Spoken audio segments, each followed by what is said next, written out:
Buenos días, hoy te voy a mostrar cómo cambiar los sonidos en tu dispositivo Lenovo Tab P11. Para hacerlo entramos en Ajustes y entramos en el apartado Sonido.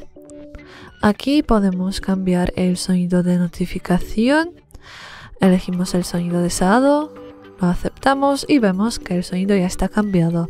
Lo mismo podemos hacer con el sonido de alarma y lo aceptamos.